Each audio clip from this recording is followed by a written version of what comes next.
What's up KG at welcome back sa ating channel. Ayan, so ngayong araw na ito ang pag-uusapan natin ay tungkol sa isa pa ulit na iconic na pangalan dito sa crypto space, which is nagsimula at nagbigay ng bottom noong 2022, no? Isa siya sa mga founder ng FTX at nagkaroon ng problema at siya ay nakulong dahil dito at mayroong malupit na balita tungkol dito.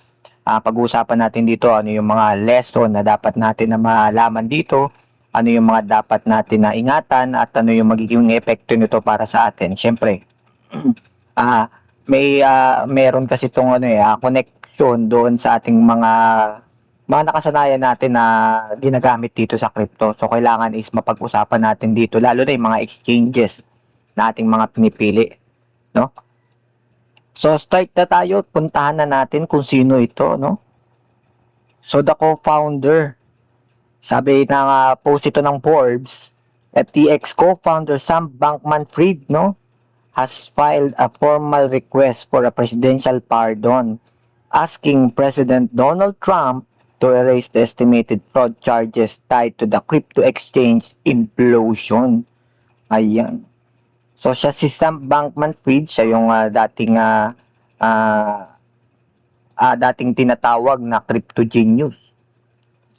Natatandaan ko pa nung kasagsagan ng bull run, naging bilyonaryo siya bago pa lang siya mag 30 years old, no?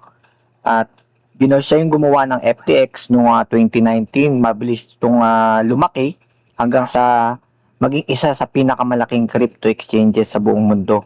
Maraming mga investor yung naniniwala sa kanya dahil sa kanyang image bilang isang matalinong negosyante na nagsasabi na gusto niyang gamitin ang kanyang yaman para makatulong sa mundo.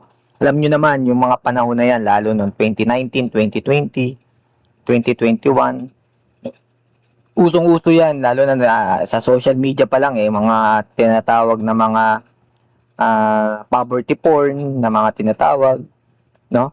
So, na-expose ito ng mga ganong parang ginagamit ito ng mga ganitong influencer, ng mga matataas na tao para gamitin sa mga tao. Lalo na nandun tayo sa panahon ng pandemic. So, siyempre, kahit anong tulong talaga is tatanggapin mo para lang makasurvive.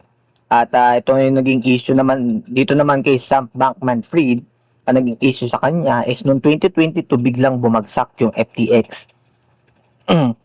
Sabi dun sa mga naging news noon, yung mga pondo daw ng mga customer ng FTX ay ginagamit pala ng Alameda Research. So, kanya rin yung company na yon, isang trading firm na konektado rin kay SBF, no? Ibig sabihin, yung mga perang pinagkakatiwala ng mga user doon sa exchanges niya na FTX, imagine niyo FTX, no? Na hindi lang basta nakatago doon yung mga asset mo. Kunyari, bumili ako sa FTX, ginagamit pala yon sa iba't ibang investment, trading activities, political donation, at saka iba't ibang mga gastusin, no? Tapos nung magsimula na mag-withdraw yung mga tao dun sa kanilang mga crypto, hindi sapat yung pondo ng FTX para ibalik yung lahat. Ibig sabihin, walang liquidity. Sa loob lang ng ilang araw, bumagsak yung buong imperyo ng FTX hanggang sa nahatulan na siya ng kasong fraud at conspiracy at sentensya ng 25 years sa bilangguan. Ngayon, kung iisipin mo, malaking company yung FTX. Actually, pangalawa yan sa pinakamalaking exchanges, no? Pangalawa yan sa Binance. At iniisip natin, uso kaya ang regulation nyo? May lisensya kaya yon? Palagay nyo ba may lisensya ang FTX? Ito lang naman yung malagang punto rito. Maraming tao na siyempre nag-aakala na kapag malaki yung kumpanya, ligtas na kagad, no? Hindi ganun. Yung FTX, may iba't ibang mga regulatory registration sa iba't ibang bansa at saka jurisdiction. So, ibig sabihin, meron siyang mga lisensya sa iba't ibang bansa. Hindi ito simpleng fly-by-night na scam na website, no? May investor, may celebrity endorsement, yan, no? Kagaya ni Nas Daily. So, pinicture pa ni Nas Daily yan dati. Institutional backing, regulatory relationship, yung mga ganitong yung FTX, no? Pero kahit may mga lisensya at registration, nangyari pa rin yung isa sa pinakamalaking financial collapse sa crypto, no? Kaya ang pinakamalagang aral dito talaga, guys, no? Ang lisensya, hindi yan guarantee na hindi ka malulugi o mawawala yung crypto mo. license ay tumutulong sa compliance. Hindi rin nito ginagaranti na yung integridad ng management. So, hindi porket may lisensya, kagaya ng mga ano natin dito, no? So, kailangan mag-iingat pa rin tayo, maging mapanuri pa rin tayo pagdating doon sa mga ino-offer ng mga exchanges, local man or international. At ngayon, ngayong 2026, talagang humihingi siya ng request para sa presidential pardon kay Ninong Donald Trump. Ang kaso niya ay kasalukuyang pending pa sa Office of the Pardon Attorney, no? At syempre patuloy pa rin na pinaglalaban na mali ang naging desisyon sa kanya. Umaasa siya mabigyan ng kapatawaran, syempre.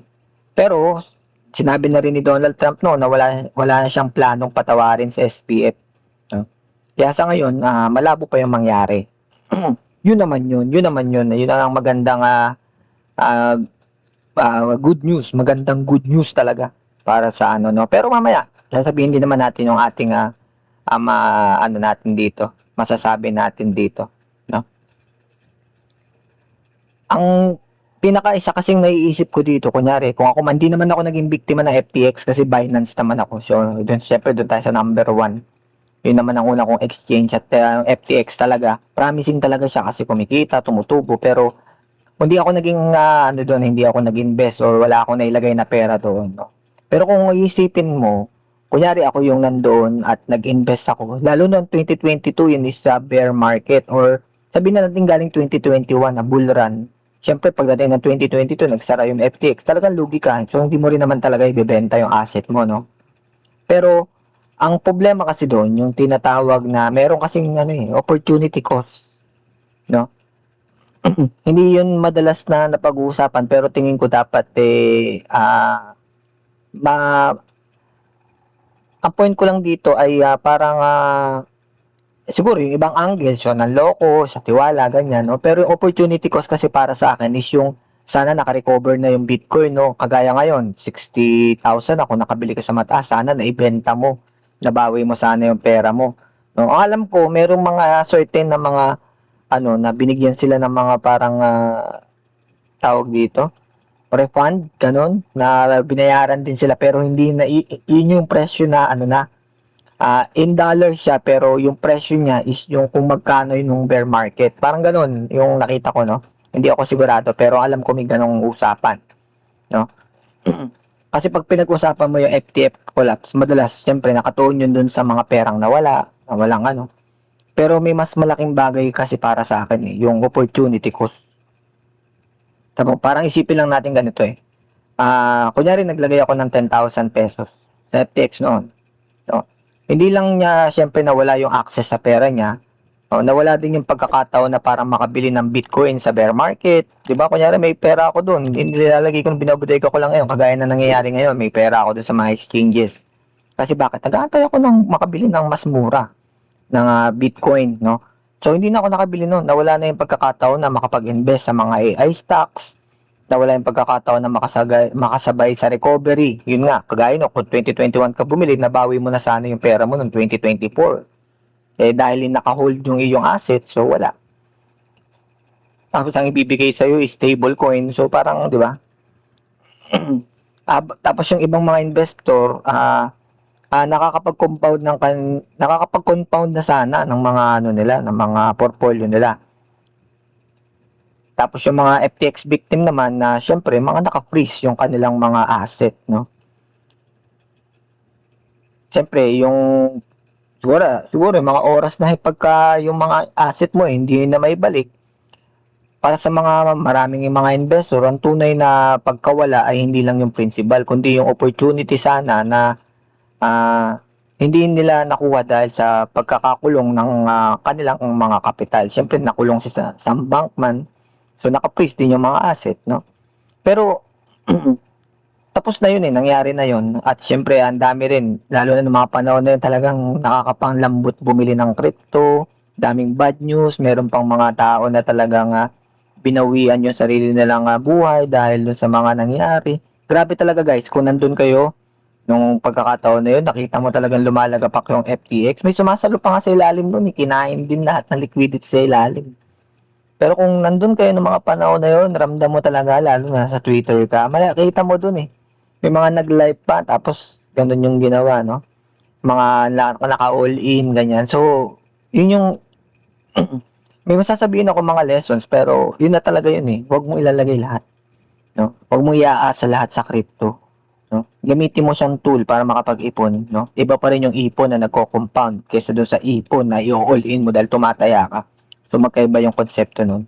So, sa mga nakikinig sa akin, huwag niyong gagawin na i-all in nyo lahat doon, no? Mas marami pang opportunity bukod sa crypto. Gamitin nyo lang yung crypto as a tool para another risk, another na na makapag-invest ka, makapag-ipon ka, pero mali talaga lang. Huwag kayong sa mga ibang influencer na all in, benta lahat. Kasi magta-times 100 to. So, ilan lang ang nakakagawa nun. At siyempre, yung mga influencer na sabi nun, nakaposisyon na yun. No? Tsaka binayaran yung mga yun para magkaroon ng mas mataas na liquidity pagka in-expose nila. Kaya ang hirap din minsan yung mga idol ko rin dati, nakikita ko yung mga artista, mga celebrity athletes, no, nakikita ko na bumibili talaga, mapapapomo ka talaga. Buti na lang wala akong pambili nun. Yung buti na lang talaga kasi kung may pambili ako nun, sigurado na rug pull din ako, no? So, yun yung mga lesson natin na matututunan dito. Yun nga, nabanggit ko na wag tayo magtitiwala kahit sikat yung founder, no? Halos talaga noong mga 2021, halos sambahin talaga ng industry sa SBF. Pinalita pa yan dito sa atin eh. Ngayon, wala na. Nasa kulungan na siya dahil ang dami pala niyang ginagawang makatiwalian, no? Pangalawang lesson dito, huwag magtitiwala dahil may celebrity endorsement. So, maraming sikat na personality ang nag-promote ng FTX noon. Hindi yun naging protection para sa investor. So, hindi rin yun nangangahulugan na Kagaya nung nangyari sa Axie Infinity. Ang Axie Infinity, nabalita yan kay Jessica Soho. Panahon na talagang yung euphoria na talaga, halos ang dami nag-jump in, may mga nagsabi na talaga, na bago yung buhay, ganyan-ganyan, no? Although, yun nga, sabi ko nga, may nagawa ring mali ang Axie Infinity talaga dahil naggawa sila ng ganyan. Pero, upon researching, learning doon sa kanilang sa experience ko rin dito sa market ng Axie Infinity Axie Infinity lang to, hindi ko nila lahat ng game, no? So, hindi naman ako hoping, pero yun nga, nagustuhan ko na rin yung konsepto ng kanilang project, no? Kaya nga sabi ko sa inyo, ito man yung magiging dahilan para magtagumpay ako pagdating sa game na sinusuportahan ko. Dahil siyempre, nag-enjoy na rin naman ako doon sa aking mga Axie, natuwa na rin ako doon, no? Pero siyempre, wala namang hindi naman siyempre yung parang may emotional attachment ka na. Yung bang nakasanayan ko na kasi, gusto ko na siya, no? Tsaka naniniwala pa rin ako doon sa project. Iniisip ko na meron pa tong Yun nga lang, siyempre, nagiging critic din ako.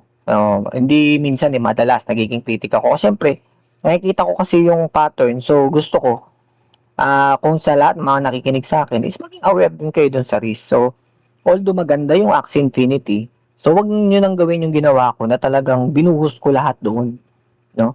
Just to syempre parang habulin yung kita kasi sabihin na natin naging generous talaga ang Axie Infinity sa akin. 2023, 2024, okay yan. 2025 wala na, halos hindi ka na makabawi, SLP na lang, rewards na lang sa leaderboard. Pero at the end of the day, kailangan alam pa rin natin kung ano yung risk na kaya nating i-tolerate. So, tapos na ako doon, no? Yung mga tinuturo natin dito sa ating channel is yung mga naranasan ko na. So, dahil itinuturo ko na siya na ngayon, iba na yung diskarte ko ngayon. Siyempre, hindi ko pa may tuturo sa inyo dahil hindi ko pa nagagawa. Ayoko kasi maglagay ng mga content dito kung ano-ano pinagsasabi ko na hindi ko naman naranasan. Maraming pwedeng itapik, alam ko. Ang daming pwedeng interesante na sabihin sa inyo.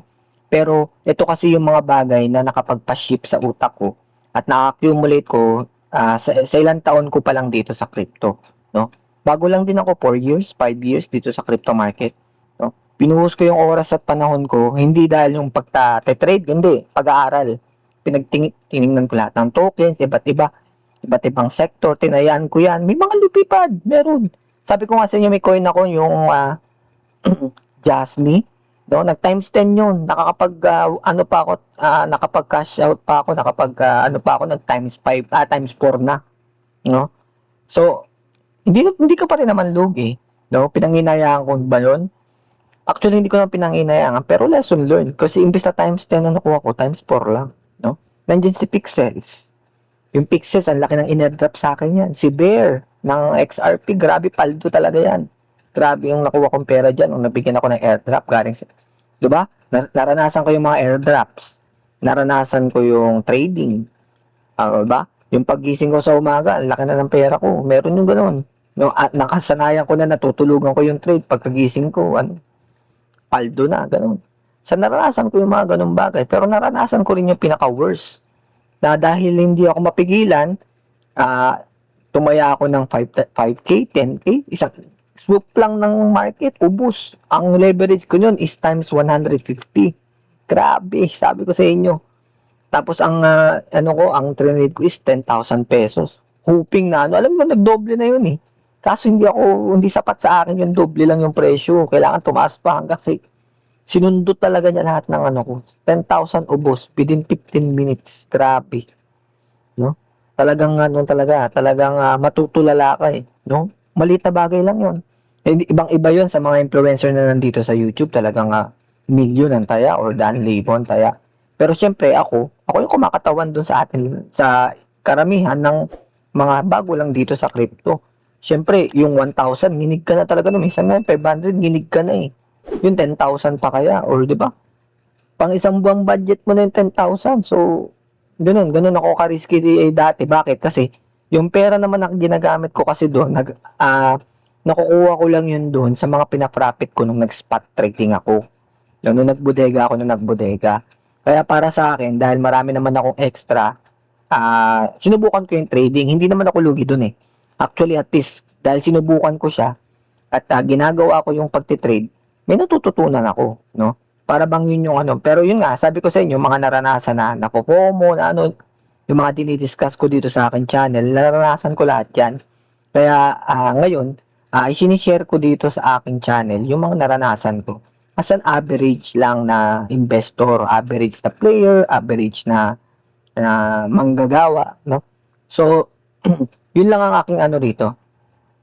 Tapos, natutunan ko rin yung lesson 4 pala dito. Guys, no, diversification matters, no. Huwag nating ilalagay yung buong portfolio natin sa isang exchange. Ito lang hindi ko pa nararanasan, no. Talagang noon pa lang paranoid na ako diyan eh. Yung iba yung budget ko sa Binance, iba yung budget ko sa Trust Wallet, iba yung budget ko sa Exodus, iba yung budget ko sa Ronin Wallet, iba yung budget ko para sa CoinsPH, iba yung budget ko para sa Bitkit, iba yung ba yung isang exchange ko, yung Sam Wallet, yung talaga, yung XRP wallet, doon talaga, no? Hanggang ngayon gumagamit pa rin ako ng XRP wallet, no? Yung mga yan is talagang mo siya, naka-diversify talaga yung asset ko kasi takot ako na pag may nawalang isa, ubus na ako. So, doon ako takot eh. So, dati pa lang talaga aware na ako pagdating dito, no? Pero kayo din, kunyari, nagsisimula pa lang kayo, okay yun, isang exchange, CoinsPH muna ang inyong gamitin. Pag nakaipon kayo ng 10,000, lipat nyo na sa mas magandang wallet. O pwedeng yung mga cold wallet, o wag exchange siyempre. No? Lalo kung nag-iipon lang kayo, kung plano nyo mag-trade, iwan nyo sa exchange. Pero kung wala naman kayong plano mag-trade, iwan nyo na doon. No? At least doon, mas mahirap nyong withdrawin, mas mahirap nyong no? May ginagawa kong diskarte dyan, di ba malaki yung gas fee ng Bitcoin, ililipat mo kunyari, CoinsPH papunta ng Trust Wallet, ng Exodus Wallet. Ngayon, pag nag-send ka ng 10,000 pesos mula CoinsPH papunta doon sa Exodus Wallet, no? Kasi ang Exodus kasi is yun eh, decentralized yan. So, pag nilagay mo yan doon, ang gabayaran mo atang gas fee siguro nasa 800 to 800 pesos siguro, pa yung 400 to 500 pesos. Ang laki, di ba? Ang ginagawa ko dyan, kino-convert ko muna siya to XRP. 'Di ba? Kunyari yung 10,000 Bitcoin ko, ibebenta ko lahat yun, ay bibili ko ng XRP. Tapos syempre, oo nga, mababawasan na, hindi na 10,000, siguro nasa 9,800 na lang, 9,000 na lang. Ngayon, yung 9,800 na yun, ililipat ko na yun doon sa Exodus. So, pagdating doon, i-convert ko naman ulit siya ng papunta ng Bitcoin. Siya, yung XRP ko, ipambibili ko ng Bitcoin. So, siguro, magiging pera ko doon, 9,700. Kasi maliit lang yung pinang XRP, parang 25 pesos lang eh. No? Ikukumpara mo sa 800 pesos na pwede mawala sa'yo. Maliit siya, kung tutusin, malaki yung bawas sa kanya, sa totoo lang, kasi syempre 25 pesos sa 10,000 pesos, no? Pero isipin ko na, nasa 100,000 na, 200,000. So, XRP pa rin ang ginagamit pagka talagang kailangan ko mag-transfer ng mga asset.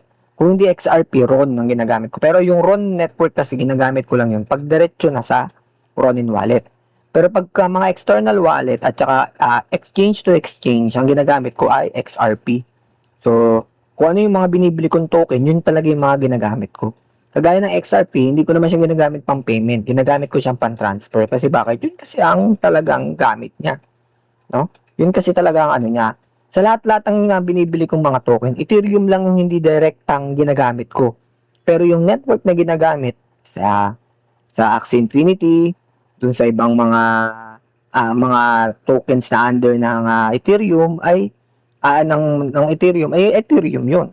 So ibig sabihin, the more na sinusuportahan ko yung Axie Infinity, kagaya niyan, ang presyo kasi ng Axie Infinity ng token yan, naka-tie up yan sa Ethereum. ang Bitcoin ay ang Axie Infinity, hindi tataas ang presyo niyan kung hindi tataas ang Ethereum. Ang Ethereum, hindi tataas ang presyo niyan kung hindi lilipad si Bitcoin. So, ganun yan. So, nandun ako ngayon sa Mothercoin. Sa kanya talaga magsisimula ang lahat. Kay Bitcoin talaga. Kaya, syempre, yung pinaka-trust ko, ang plano ko ngayon, yung pinakamalaking part ng portfolio ko nasa Bitcoin. Tapos na ako sa altcoin. May altcoin pa rin ako hanggang ngayon. No? Hindi, pagkatapos ko mag-take profit nun sa iba kong mga lalo na yung iba, lang ako yung iba eh. Parang take capital lang, dumoble lang yung presyo, kinuha ko na. Nung nakita kong humihina na nung October or nung anong buwan yan? September, yan. Nung nakita ko medyo humihina na, November, December, ganyan. So, yung mga times to ko, kinuha ko na yung capital. So, yung mga tumatakbo na lang ngayon is mga profit na lang yun. Pero maliit, hindi na ganun kalaki kagaya nung dati dahil ang Shiba Inu nga, nag-times 4 pa yan eh, dati. No? So, tinag-take capital lang din ako, yung XLM, paldo ko dyan. Yan talaga sa XLM kasi isa rin sa mga pinag-iisipan kong butigahin ulit yung XLM. Pero, hindi pa ngayon, syempre, titingnan muna natin ang market, no? At syempre, yung panlima na lesson dito, transparency is king. Syempre, kung di malino kung saan ginagamit ng company yung mga pera, yung mga users, malaking red flag yun.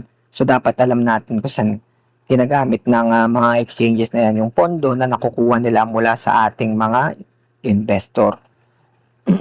Siyempre, hindi naman ibig sabihin nito, masama lahat ng centralized exchange, yung kagaya ng mga CONSPH, ganyan. May mga local exchange sa Pilipinas, so sumusunod sa regulasyon at requirements. Pero bilang investor, dapat alam din natin, dapat parehas pa rin yung iba pa rin yung ating mindset, no? Hindi naman sapat na pwedeng okay ito kasi regulated.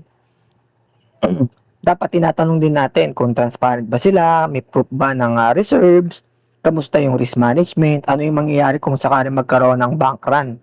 Ano, no? Ang FTX kasi, paalala na kahit malaking kumpanya, pwedeng magkamali, pwedeng mag-fall, pwedeng bumagsak.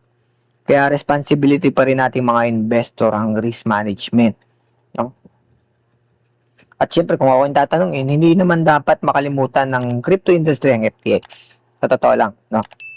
Dahil ang nangyari dito ay hindi lang simpleng crash, pag-crash ng market eh.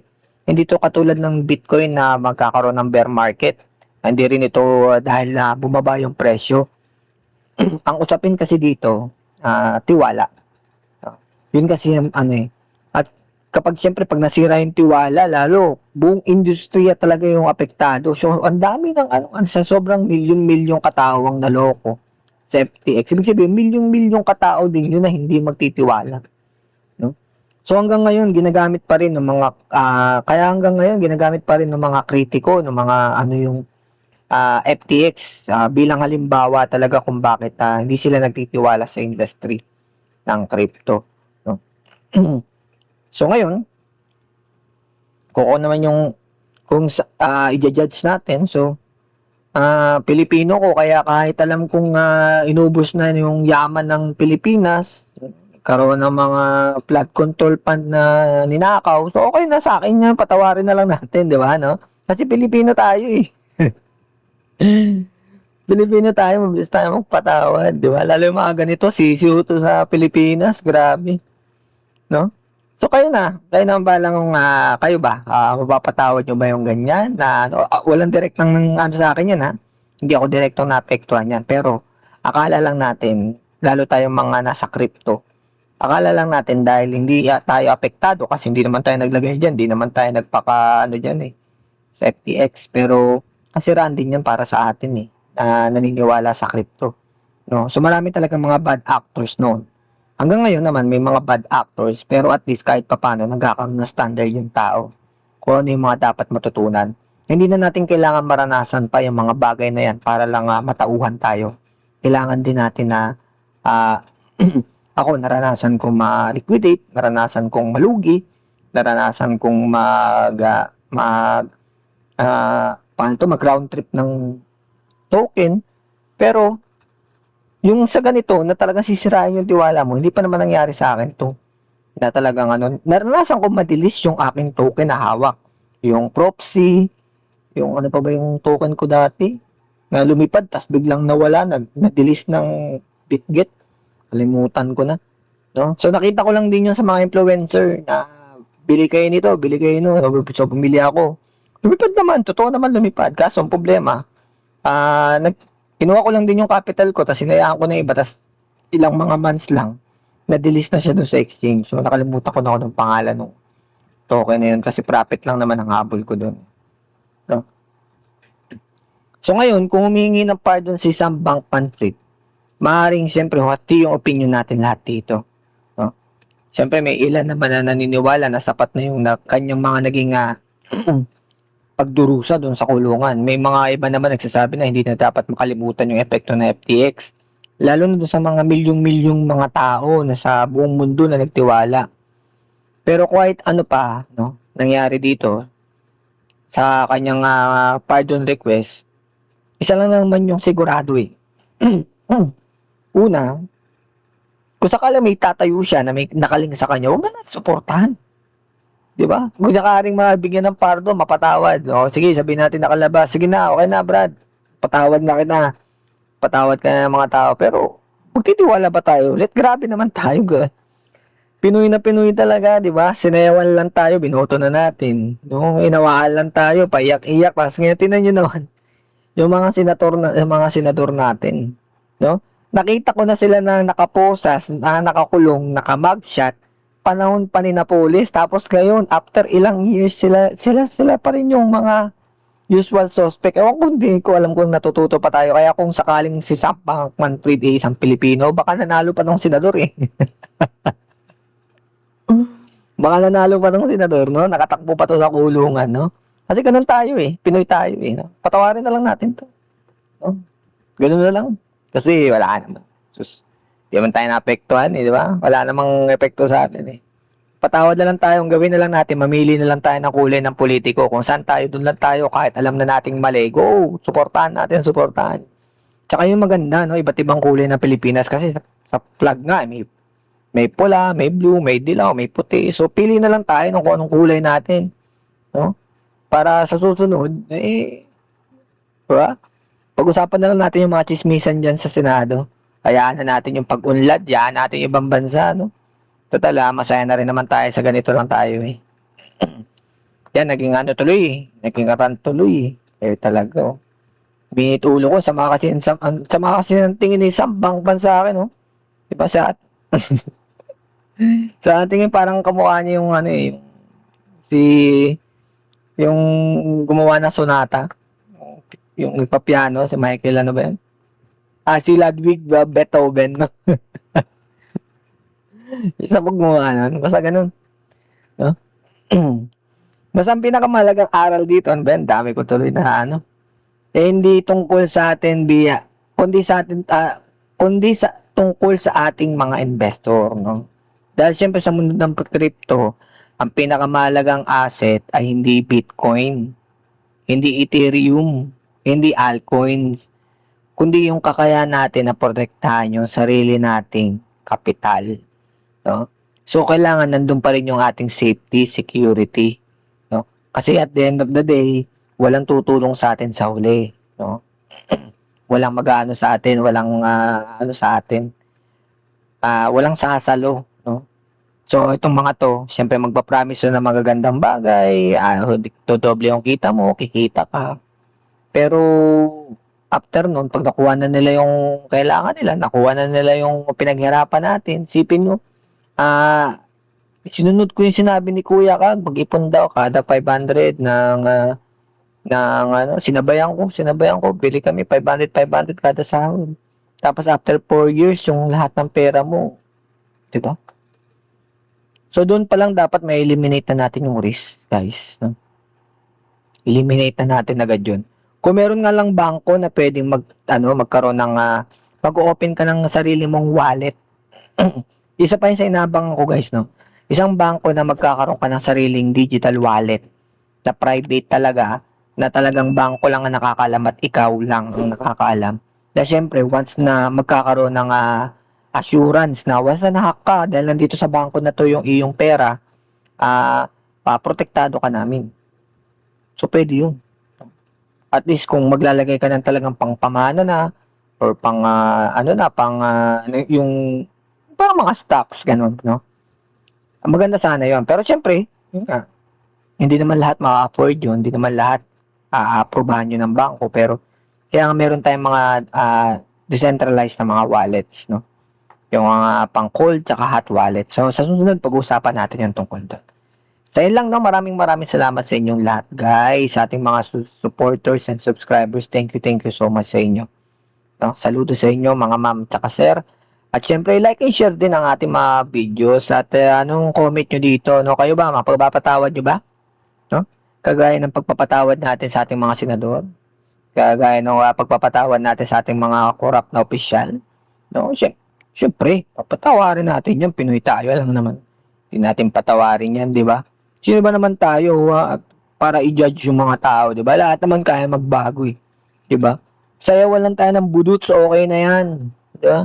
Isang konting buduts lang, pwede na yan. Boboto ko na ulit namin. Ayun. So, thank you so much sa inyong lahat. At syempre, magkita-kita lang tayo sa arena. Game on!